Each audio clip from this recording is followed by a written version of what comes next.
Welcome to the Honorable Ministers of the Council, members of the media, radio listeners via St. Martin Gov Radio 107.9 FM, respective radio stations island-wide, Tel TV Plus Channel 15, and online viewers. I'm Rolika Roach, and welcome to the live Council of Ministers press briefing for today, Wednesday, June 4th, 2025. At this time, I would like to invite the Honorable Minister of Tourism, Economic Affairs, Transportation, and Communication, Grisha Heilige-Martin, to address you. Minister Heilige-Martin, you have the floor. Good morning, Rolika. Good morning to the members of the media. Good morning to all those listening and viewing online. Good morning, St. Martin. I have two announcements and a few updates. So I'll start first with the announcements, which is the hurricane season preparedness.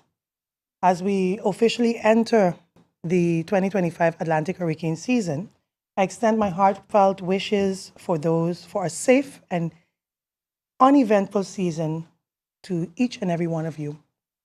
Let us remain in prayer and collective hope that we go through this period protected, prepared, and united as a community. Preparedness is a shared responsibility, and I urge all residents to begin taking actions now. Review your emergency plans, check your supply kits, and secure your homes and properties, and most importantly, reach out to our seniors and the vulnerable neighbors to ensure they are not left behind. At the Ministry of TIAT, we are in the final stages of updating the maximum price list for essential disaster items, as this is customary during this time of year. This list will be circulated to stakeholders in the coming week, providing ample time to review and align their pricing with the approved regulations.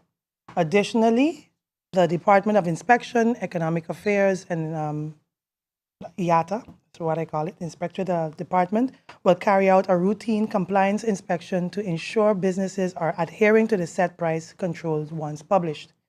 Further information will be shared next week on how businesses can contact the relevant department and how the public can report any instances of non-compliance.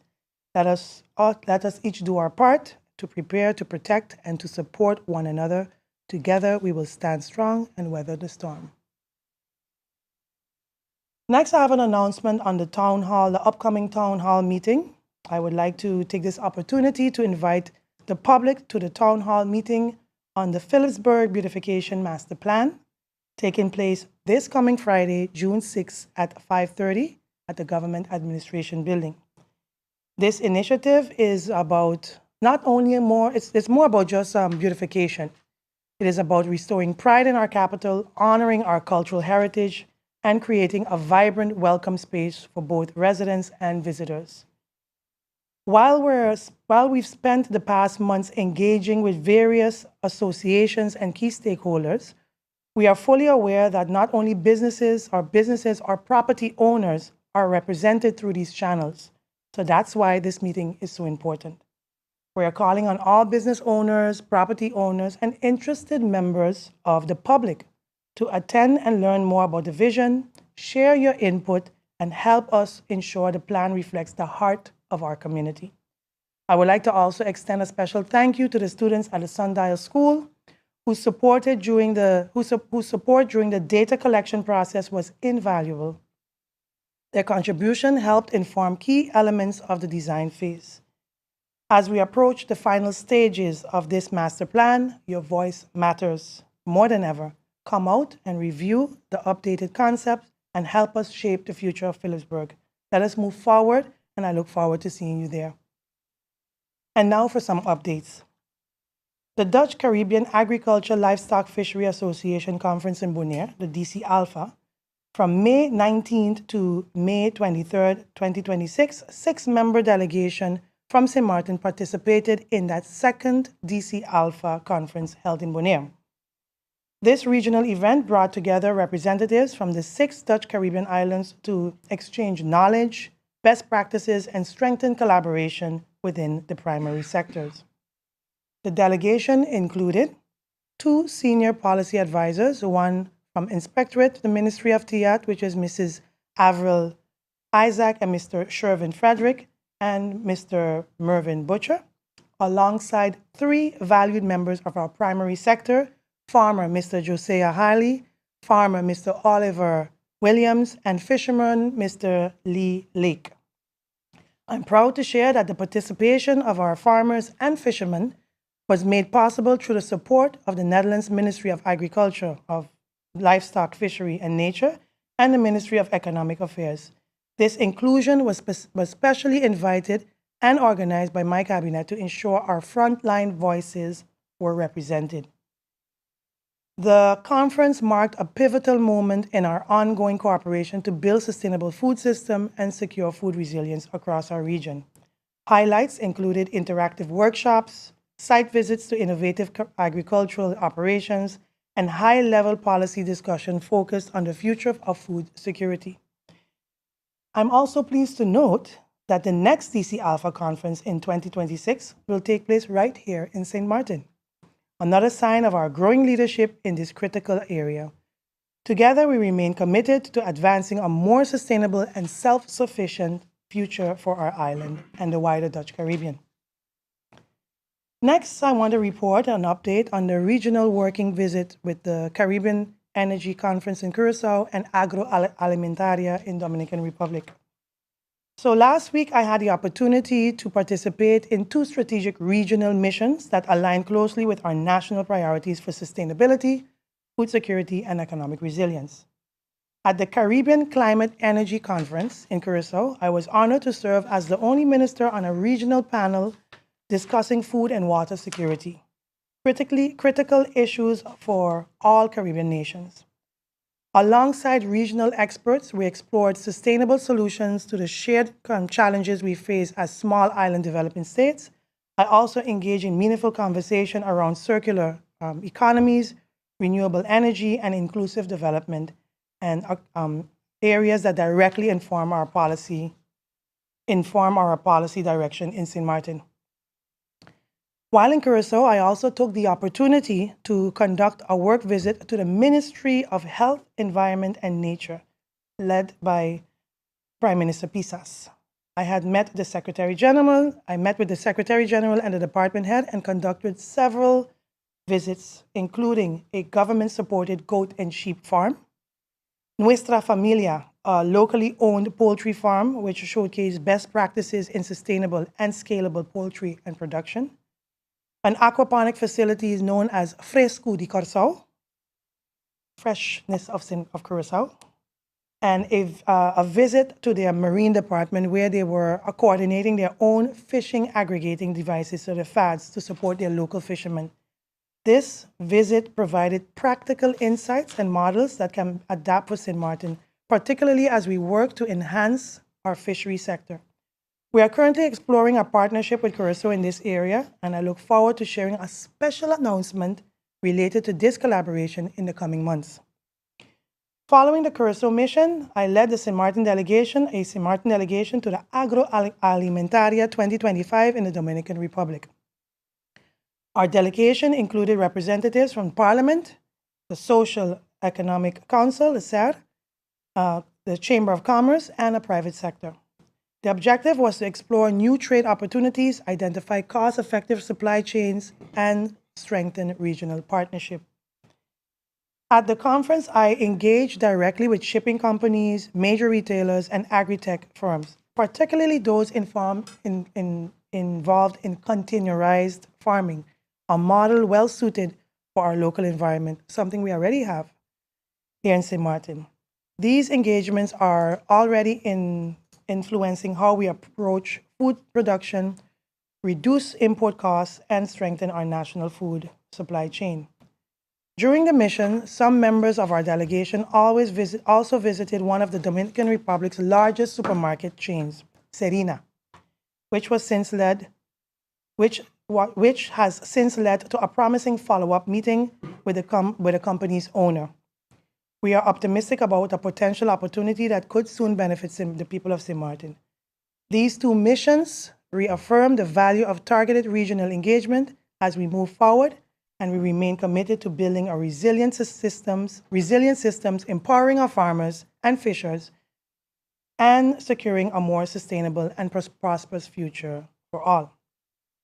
Next, let's talk about Soul Beach and the results of the strategic event.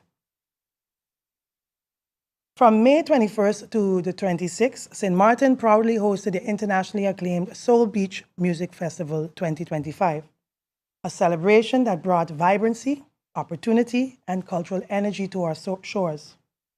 With a strategic government investment of $500,000, our aim was clear: to position St. Martin on the global entertainment map, attract a new audience, stimulate local economic activity, and create meaningful value for our people by extending the season.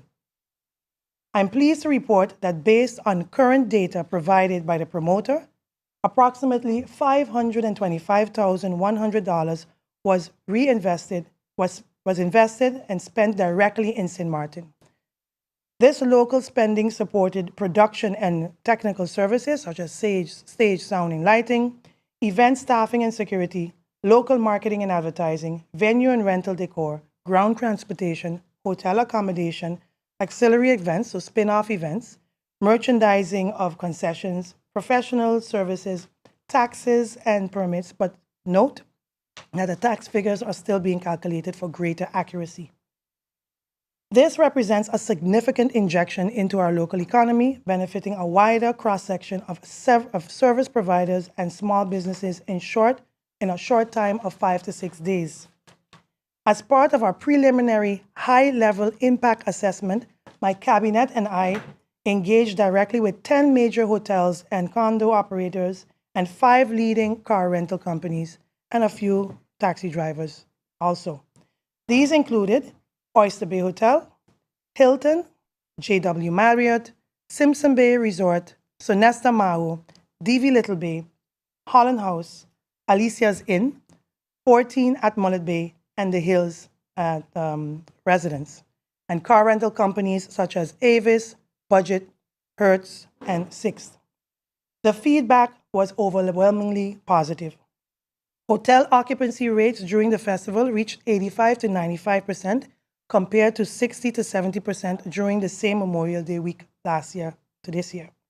Car rental companies substantiated increase in demand. Avis stated that they had an increase of 50%, Budget 67%, and between Thrifty, Hertz, and Sixt, they stated between 25 and 45%. Some taxi drivers reported that they made between $800 to $1,000. We believe this investment yielded strong returns across several key areas: increased visit arrivals and tourism spending, boosted hotel guest occupancy, stimulated activities across restaurants, retail shops, taxis, and local businesses, stimulated hundreds of local jobs, provided a platform for St. Martin's creative entertainers and entrepreneurs, and attracted global media attention and enhanced our destination branding. Let's take a look at the return on investment, just to provide some in perspective. Aruba, a previous host, invested up to $2.1 million and welcomed 7,000 visitors and generated an estimated amount of $30 million in economic spin-off. St. Martin, with just $500,000, welcomed approximately 2,500 visitors with an estimated minimum of $3 million in local economic activities. While Aruba had a higher total number, St. Martin demonstrated a much stronger return on investment, delivering more value per dollar spent and achieving deeper local economic engagement. A conservative estimate shows 2,500 visitors at 5 to 6 days at approximately $1,500 spent per person in hotels, cars, rentals, restaurants, tours, resulting in millions of dollars flowing into our economy. So what's next? We're currently awaiting visitor feedback from the official Soul Beach survey, data from the St. Martin Tourist Bureau's exit survey, final arrival statistics from Princess Juliana International Airport, and the overall tax returns for the quarter 2. And to ensure a comprehensive evaluation, on Friday, May 30th, I formally requested the Social Economic Council, the SER, to conduct an independent and thorough assessment of the festival's social economic impact. As always, I believe in transparency and evidence-based planning, and once all reports are in, I will present a detailed and public impact report to the people of St. Martin. This is about accountability, measurable results, and building a sustainable path forward to refine and replicate impactful events like Soul Beach in ways that uplift our people and our economy. Last, I'd like to give an update on the meeting we had with the vendors. Last week, Friday, I convened a meeting with the vendors of the Philipsburg marketplace, along with the Minister of Vrami, to provide a long overdue update on status of the project. I felt it was my duty to stand before the vendors not with excuses, but with the truth and with a continued commitment to transparency and progress. As I shared with them, this project has faced several unforeseen delays and technical challenges, most notably regarding the soil testing required before construction could proceed. While the soil test was initially scheduled for January 2025, delays arose due to equipment unavailability, breakdowns, and scheduling conflicts. The soil testing was only completed in March, and the results triggered further coordination needs between the Department of New Works and the contract developers. Additionally, during my visit my visit to FCCA in April, I engaged direct dialogue with Royal Caribbean Group to address their concerns related to the designs. These were resolved, and REC reaffirmed their commitment to the project moving forward and patiently awaiting our updates. The Minister of Vrami, who attended the meeting upon my invitation, acknowledged both my own frustration and that of the vendors. He reassured all present that the project is now receiving his full attention and that more detailed updates will follow in June. During recent discussion with our marketplace vendors, I listed carefully as many expressed concerns about their current financial challenges. Several vendors shared that due to location and lower than expected foot traffic, their earnings have not met expectations. Some even stated that they are struggling to meet basic household expenses and utility payments. Let me be clear. We were aware of that relocation could present challenges. And from the onset, we took steps to ease financial burdens. One of the first options explored was the possibility of waiving their fees. This was done in good faith. However, based on the formal advice from the Ministry of Finance, not the minister, but the ministry itself, it is not legally permissible at this time to do due to the ordinance and how the ordinance is set up. Despite that limitation, we did not stop there. We discussed other avenues for potential relief, including the possibility of assisting through tax support or coordination with GEBE. I made it clear that I would need a list of those vendors most affected, particularly those who are non-compliant or not tax compliant or facing challenges due to economic hardship, so I can discuss possible next steps with the Ministry of Finance. To that end, I have asked the vendors' representative to compile this list. Once received, I will explore what support mechanisms such as payment plans or structured relief might be possible. It is also important to note that this decision related to GB ultimately falls under their management, but I will do my part to advocate strongly on their behalf on behalf of the vendors.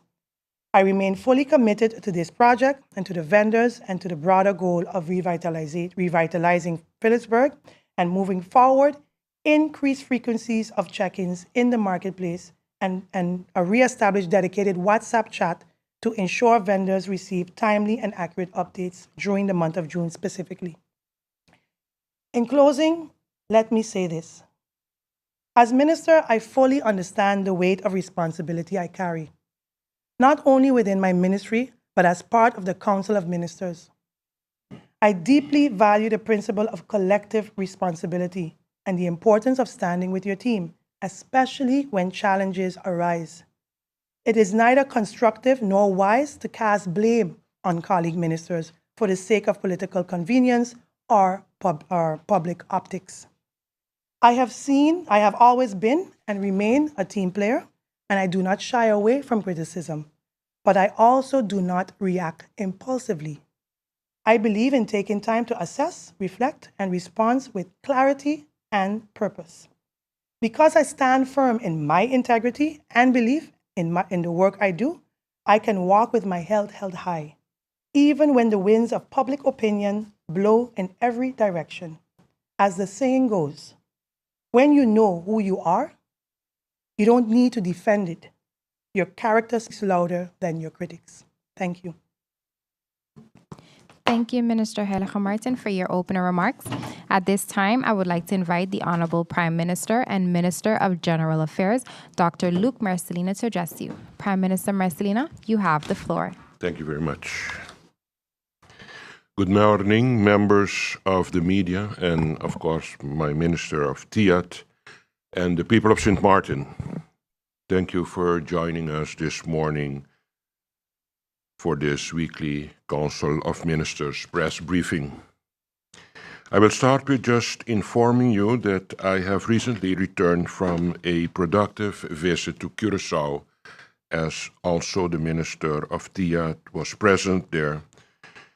And it was a meeting about climate change and energy. During that meeting, I attended the Caribbean Climate and Energy Conference 2025, following its debut in 2023 in Aruba. It was hosted by Curaçao and also by the ministry in the Netherlands, the Ministry of Economic Affairs, Climate Policy and Green Growth. This high-level conference is and was a call to action, mobilizing knowledge, funding, and collaboration to safeguard our island and influence of the global climate agenda. I met also during my stay in Curaçao with the Prime Minister of Curaçao, Mr. Guilmar Pisas, and also with the Prime Minister of Aruba, the Prime Minister, Mr. Mike Amon.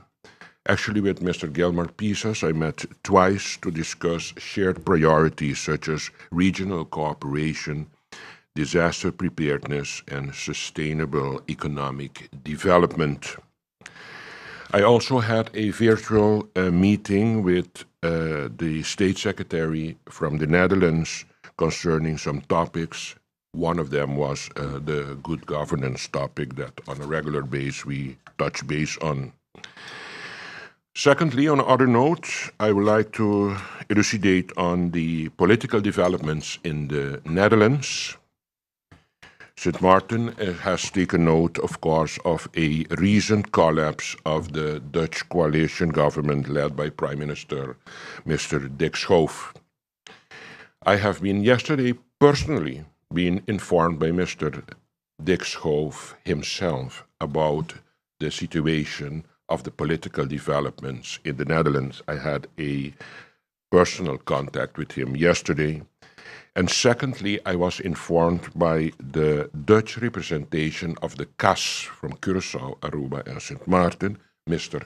Kunst. We had in the past, Mrs. Saskia de Reuver. Now the replacement is Mr. Kunst. And Mr. Kunst yesterday informed me about the current situation of the political situation in the Netherlands. Important to know is that the executives representing the PVV party has handed in their resignation on executive level, and this resignation was ratified by the king. So there are no executive more in the government of the Netherlands represented by the PVV party of Mr. Wilders.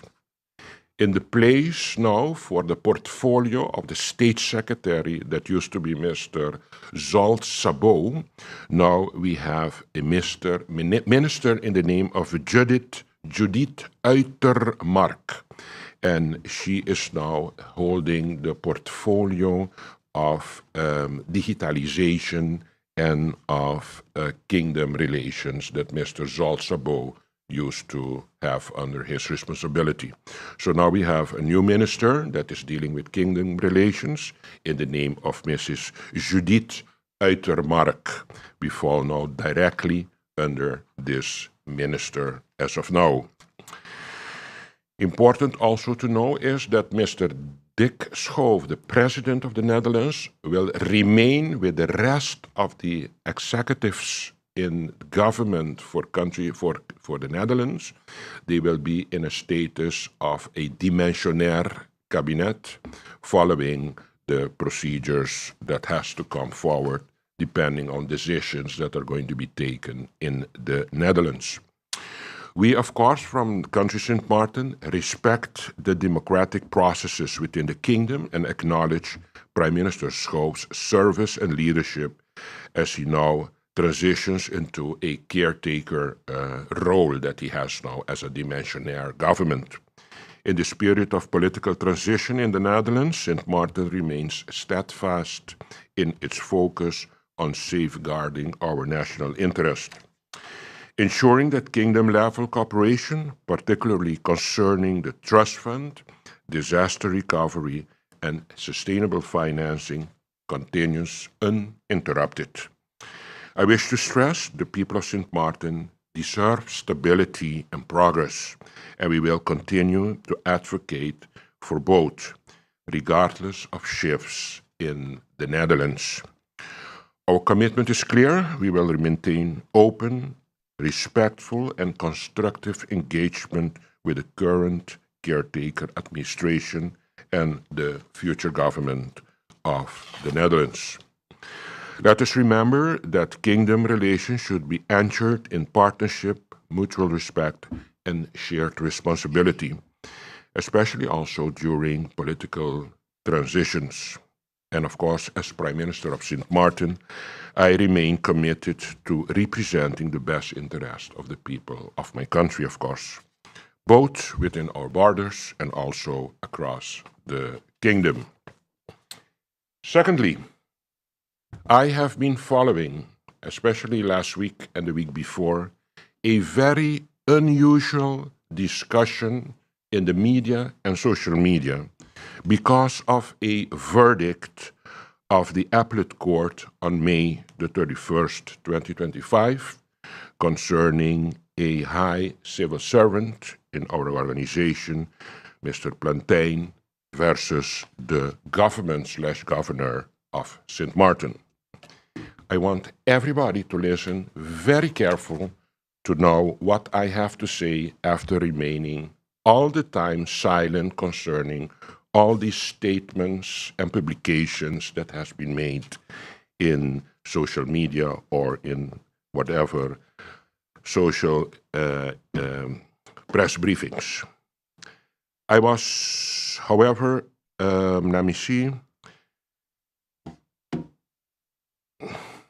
I was actually, I have to say that, dismayed to learn of a unusually and actually, frankly, a biased discussion taking place here on St. Martin regarding this verdict between this high civil servant and the government of St. Martin. And my biggest concern being the fact that the former Prime Minister actively joined the discussion on social media. And I will come back on that and why I'm so concerned that that happened. These discussions involve a misrepresentation of facts and an attempt to slander this Council of Ministers and a civil servant of this government, I consider this to be a very serious issue in this country. In light of this, it's important that I share some facts in order to, one, clarify the judicial process and government's defense. Secondly, to address the allegations of integrity breach. Thirdly, highlight the importance of respecting court decisions and the importance of professional conduct. Let's start with clarifying the judicial process and government's defense. First, let's be clear about the process, which should already be known by all of us, especially those who initiated this emotionally charged discussion. If a civil servant is not in agreement with a decision of the governor, or government in this case, the civil servant has the right to file a court case against the decision. The case is first heard by the court of first instance. If either party disagrees with that verdict, they can appeal the Court of Appeal to civil servants, de Raad van Beroep Ambtenarenzaken. So they can appeal the case. So we had a court case verdict, and now the civil servant is in disagreement, and he goes in appeal. The Court of Appeal has the authority to either uphold or overturn the initial verdict, along with adding any comments it deems necessary. In this specific case, the Secretary General did not agree with the verdict of the Court of First Instance, and therefore appealed to the Court of Appeal. As we all know by now, the appellate court's verdict overturned the verdict rendered by the Court of First Instance. Until now, nothing wrong, right? This means the initial verdict no longer exists. It is that simple. It must be noted that this is a normal procedure that occurs regularly in our court system.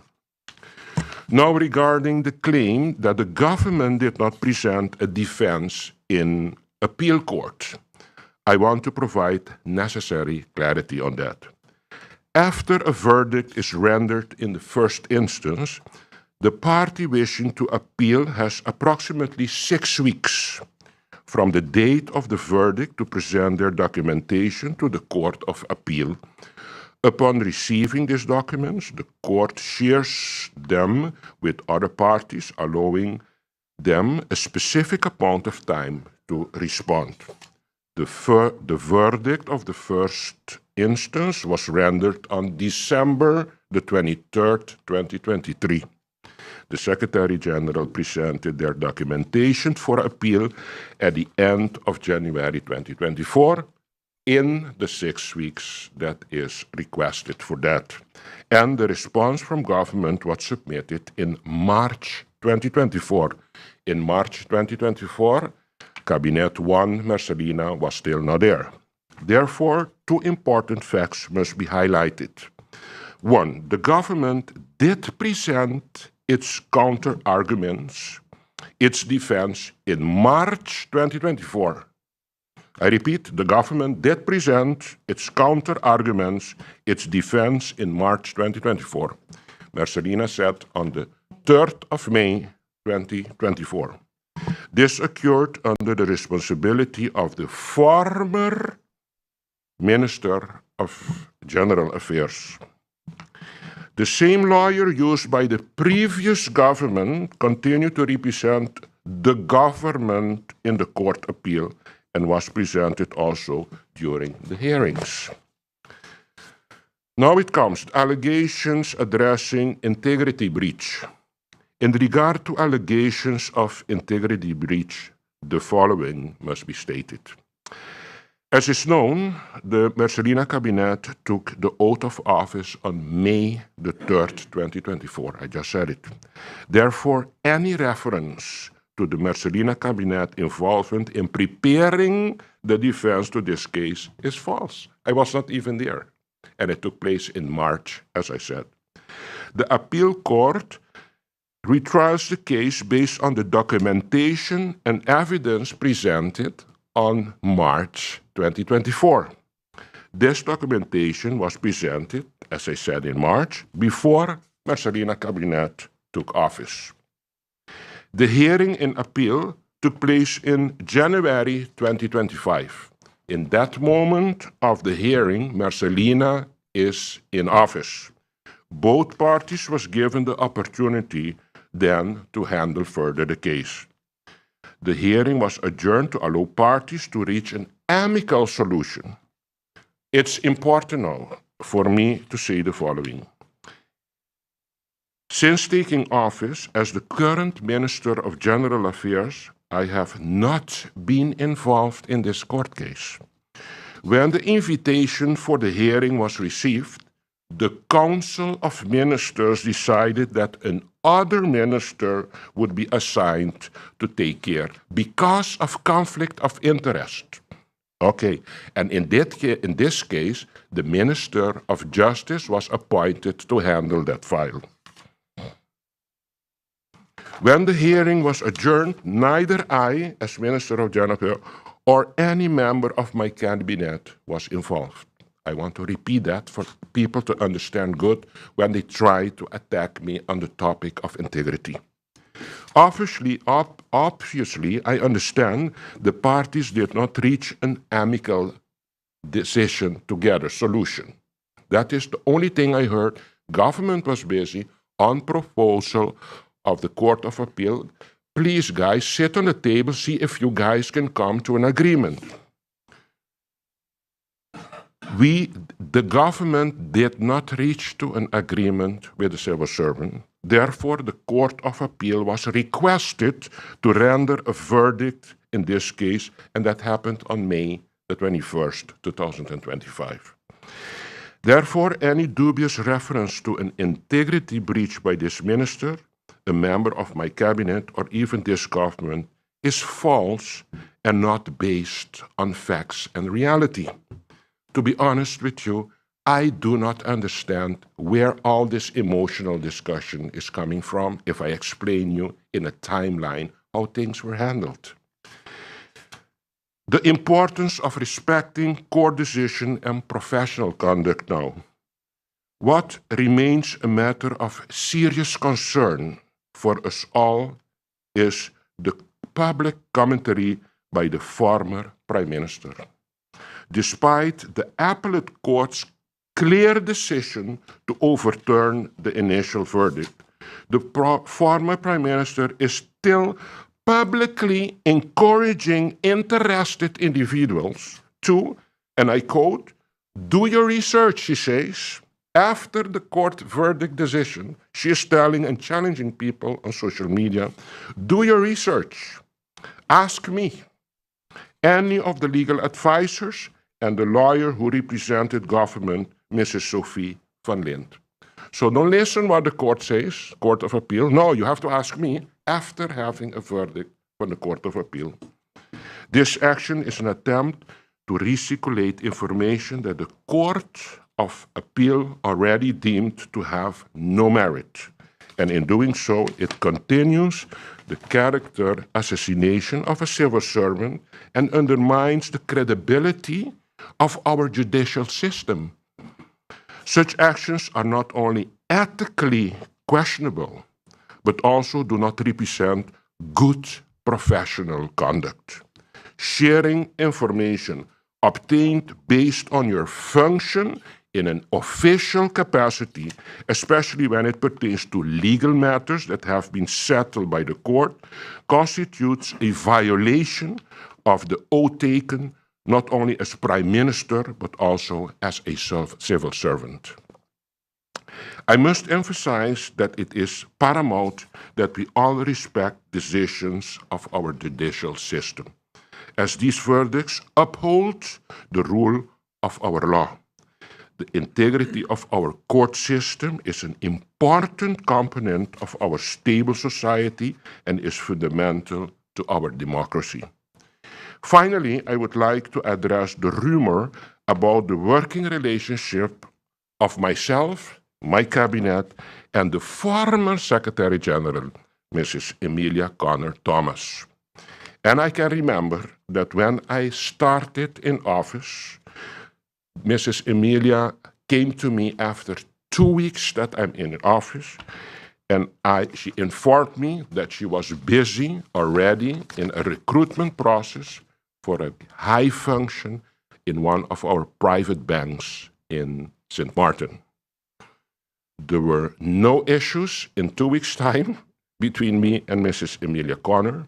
She informed me, Prime Minister, unfortunately, you just started, but as SG, I want to inform you that I was busy before your time with the recruitment process, and after 2 weeks already that I'm in office, that was finalized, and she came to me and told me the recruitment process is finalized, the choice fell on me, and I will go to the private sector, to a private bank in St. Martin. So I do not understand how the insinuations that this Prime Minister had a conflict situation with the waarnemend SG, Mrs. Connor, and that led that she left the organization. It was done long time before Dr. Messalina became Prime Minister, and once I'm sitting 2 weeks, it was evident that the choice fell on her after a long procedure of recruitment that took place, and ultimately she was lucky or blessed to get that opportunity to actually continue working on her career. And I wish you a lot of success, and until today, I have a very, very nice amicable relationship with Mr. Connor, so I hope with this explanation that everything is cleared up, especially for Mr. Plantain, and also for Mrs. Emilia Connor. Thank you very, very much. Thank you, Prime Minister, for your opening remarks. If you have just joined us, you are watching the live Council of Ministers press briefing for today, Wednesday, June 4th, 2025. We now move on to the question and answer session. The floor is open, and Bibi Had Shah, you have the floor. Good morning. Good morning, Ministers, colleague. Prime Minister, thank you for the lengthy explanation regarding the verdict. I have a clarity question before my original question. Personally, I'm aware of the decision taken by the Council of Ministers to appoint the Minister of Justice to handle this case. Yeah. And before publishing my articles, I did contact the Minister for clarity on the matter. Okay. And of course, it was not forthcoming. Okay. What I want to ask you, because when you have a first instance case, the government in this case presented their case, they won. Now we're talking about an appeal. You said the appeal, the information was submitted March 2024. Yes. I agreed before you entering office, but then the hearing was January 2025. Yeah. What I need to know, do you know if any minister or any person instructed the lawyer not to defend the new defense? Because you appeal, and then of course the person, the plaintiff, have the right to submit new information. Yeah. So I'm asking if you are aware if anyone was instructed or gave the lawyer in this case any instruction not to pursue a defense in that manner. Absolutely not. There was even correspondence that at a certain moment, Mrs. Van Lint, that was representing government, shifted at that particular moment from one law office to another. And not to have actually a discontinuation of continuity over this file, we opted to endorse and mandate Mrs. Van Lint and inform the former law office where she was working that she will take over that file to give continuation to the case in the Court of Appeal.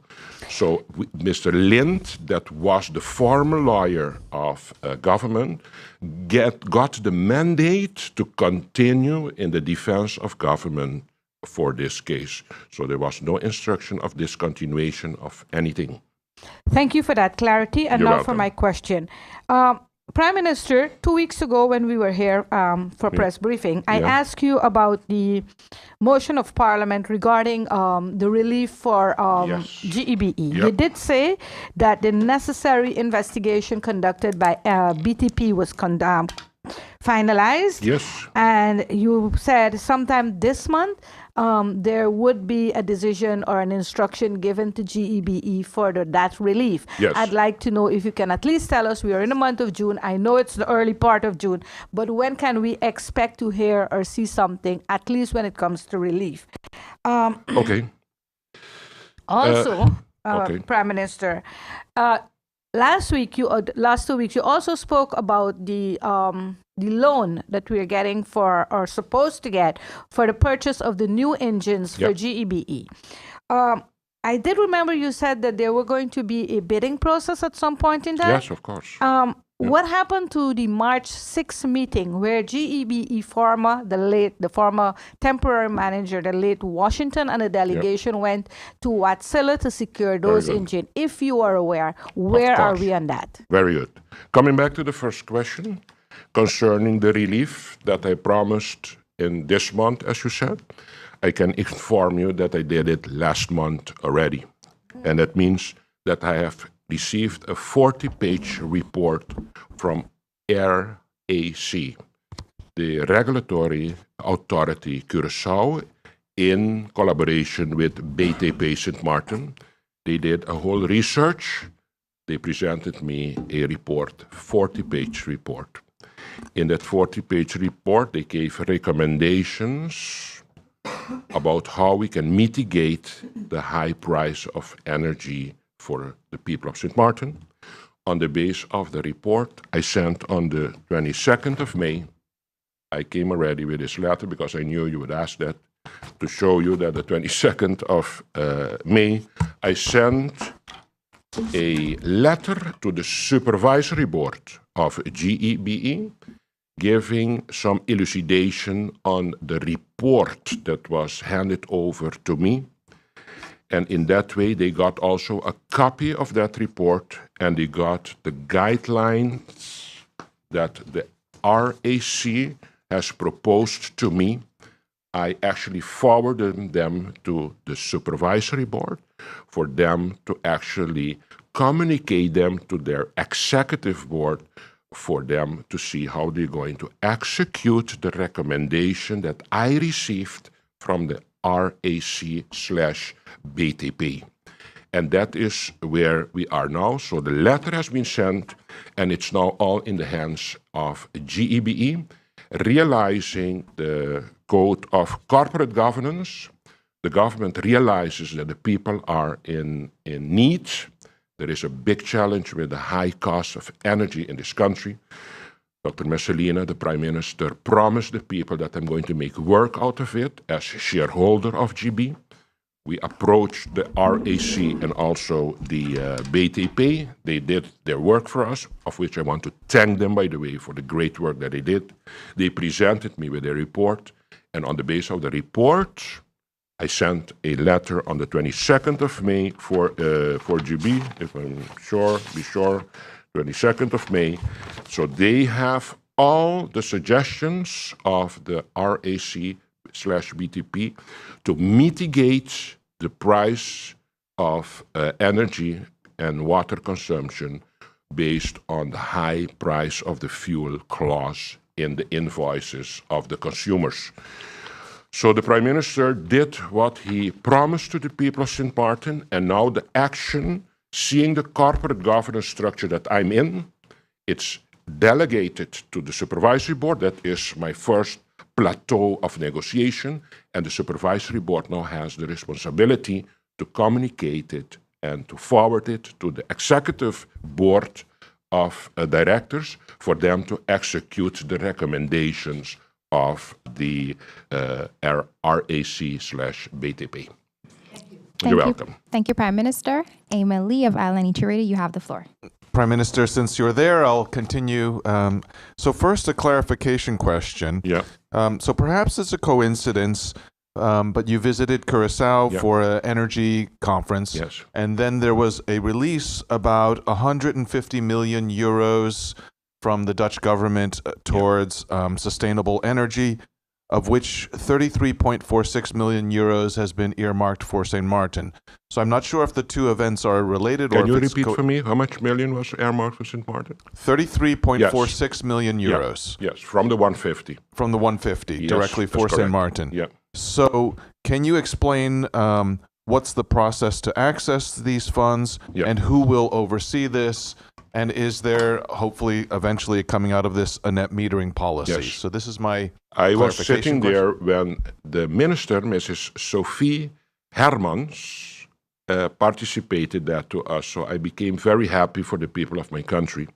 And directly after that session, in the coffee break, I went to Mrs. Sophie Hermans and I told you, you have to explain me now how I'm going to get my part for my people of St. Martin. And she told me, you have to direct yourself directly to me with that request. And I just arrived. I had a lot of issues here to handle. It's Wednesday today, but believe me, this letter is going to reach her desk because it will benefit my people of St. Martin. And it's 150. I informed that too. The 150 is not for St. Martin, but divided over the 6 islands in the Caribbean, so the 3 best islands and the other 3 countries in the kingdom. And depending on the size of the community, the demands, the problems, the dimension of the problem, they came out to a proportion of 32 million for St. Martin. So just for clarity, it will fall under your ministry for the moment until Yes. you have clarity. Exactly. Okay. So my question for you has to do, we are entering hurricane season. Yeah. You mentioned last week that you had a meeting with the EOC about the hurricane passes. Is that pass system going to stay the same? And the current recovery program, a lot of money was spent on roof repairs. So those roof repairs were really for homeowners who actually didn't have either a mortgage because they didn't have insurance and obviously didn't have insurance. So in the upcoming season, is there any plan to help address either building of a fund for roof repairs in the event that it's necessary, or helping homeowners with managing their costs for insuring their properties to prevent that government has to step in? Yes, that is the reason now. That is also one of my agenda points. But as you know, once I discuss a topic, I accomplish. I spoke in the past about the DRF, the Disaster Reserve Fund, and that Disaster Reserve Fund is going to be a base for us to actually give answer to those requests and surprises that we can get as a consequence of a disaster for this country. So, and now it's time for us to, we are busy already. I have already a committee at place consisting of 3 persons that are now crystallizing the whole process to get to a established DRF for the future for Country St. Martin. As you know, we have always been surprised by disasters and calamities. We never had. And now with this DRF is my great vision and idea that we should build some reserves to deal with the surprises, as for example, those roof challenges that can present after a calamity or disaster. The hurricane passes, we are still using the protocol and the guidelines of handing out of hurricane passes. The only thing that I'm monitoring is that we follow strictly the rules, that not every Johnny-come-lately is going to get a pass to make a nice tour on the island just for the melee about what is going on the island in a critical situation that the island can be in. Thank you, Prime Minister. Thank you, Emil. We now move on to the second round. We only have 5 minutes, so Bibi, please get to the point. Thank you, Prime Minister. I'll stick with you. You forgot to give me the update on the visit by the late Washington on the Wärtsilä. And what I would need you to explain me in my second question is to tell me what is going on exactly at Vromi with the emergency debris project. Yeah. I understood the minister and the SG was ordered or given an emergency note to go to the Netherlands regarding this. Is it true that there is financing available for the emergency debris project that is not being used? Yes. Coming back to your first question concerning the ordering of the generators. I have received recently a letter from the supervisory board of GB, from the executive board of GB, in which they are actually giving their priority to continue in their purchasing of generators to stay in the line of Wärtsilä. I can understand that because they have a long-term working relationship with Wärtsilä. Personnel is trained with the Wärtsilä brand, and the only challenge that they realize too that we have to solve together before we are attacked again in the media is that we have to do, should we bypass a bidding or can we make some exceptions for us to take a decision for Wärtsilä to be used as the one supplying the generators? And that is, recently I got the letter last week, so we have to go in the Council of Ministers and discuss it, because on the one side, it's about a lot of money, it's always about transparency, accountability, and we know that we have some laws that says concerning accountability that we have to do a bidding. But on the other side, we realize that Wärtsilä is the one that we know the most of. And it's very logical to continue purchasing and having a working relationship with Wärtsilä. Those things are very important also to guarantee good continuity of energy supply for this country. But you know how it goes here.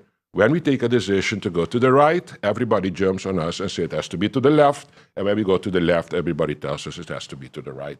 But actually, a decision will be taken that will benefit the people of St. Martin. And if we take the decision to continue with, for example, Wärtsilä, I will stand there with my responsibility and I will try to defend why the decision was taken without a personal agenda in that decision. My question's And then you had another question. Wärtsilä, right? The project with Romy and why the minister... Yes, there is. The question is there funding available for the project of the dump? The answer is yes, there is still enough funding to do a lot with the dump. It's a matter of exactly the vision plan for an effective, definitive solution for the dump. That is what this Prime Minister and this government wants for St. Martin. I do not want to kick down further the can of the dump. I want to tell the people this is the vision plan of this government concerning the dump that has never been solved for country St. Martin. Thank you, Prime Minister. Amo? My question's for the Minister of TIAT. So now that Soul Beach is over, the cost benefits are going to be determined obviously over the next month or two as figures come in. I understand that there are marketing firms for the destination that are behind in their payments. There are marketing activities that are still to be funded.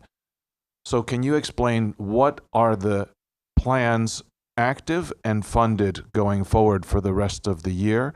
And how is the impact of the 2025 budget not being approved impacting your plans for promoting tourism? It's not only not impacting my plans, thanks for the question, not only impacting my plans for promoting tourism, but impacting my plans for a lot of other projects under the E6, some of the country packages projects.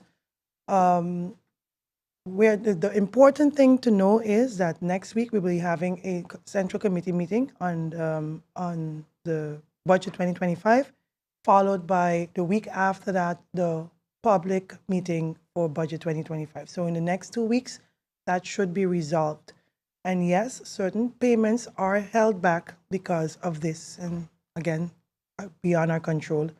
But the shift in how we've marketed St. Martin the last couple of months, the shift in focusing more on social media and coming up with new videos has actually been very positive, and I will be coming out with Q1 numbers to reflect that.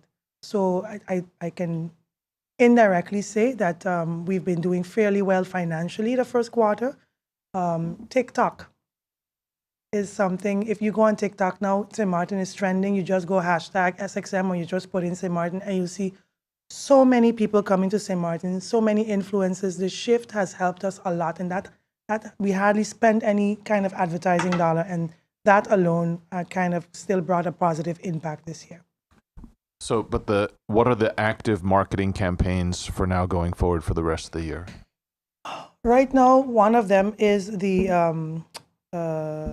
Expedia marketing campaign. We're going to be, that's another thing. That's one that's spending is $150,000 that we're going to be doing on an OTA level. We have about 2 or 3 new promotions, video ads that I personally worked on, which was one that's called Girls Just Want to Have Fun. We've been seeing an uptick of a lot of women friends, groups of girls coming to St. Martin and exploring St. Martin, and we kind of capitalize on a promotion on that. We've also decided to do 2 promotions on highlighting all our tours, because there are so many tours, and it's mainly to support our business community. A lot of our tours are not getting the promotion or the reviews, the exposure that they direly need. So we're doing 2 commercials to highlight 5 well-known tours. It's always the standard tours, but I want to show more. And the shift is going to also be focusing on more on the South American market as well, and the German-speaking islands, countries. That's kind of the shift, the direction we're going into marketing, putting more marketing funds there. And of course, we are in talks with airlines in those areas as well. And of course, remaining consistent with the US and Canadian market. Thank you, Minister Heilige Martin. Members of the media, this does bring us to the end of the question and answer session. Any further questions can be sent to the Minister's Cabinet in writing. Honorable Ministers of the Council, members of the media, radio listeners, and online viewers, this brings us to the end of the live Council of Ministers press briefing for today, Wednesday, June 4th, 2025. For rebroadcast, tune into stmartingov.org, St. Martin Gov Radio 107.9 FM, Tel TV Plus Channel 15, the official Facebook page of the Government of St. Martin, and YouTube channel Government of St. Martin. For video on demand, log on to the Government of St. Martin's YouTube channel. On behalf of the Department of Communication and the Government of St. Martin, I'm Relika Roach and wishing you a pleasant day further.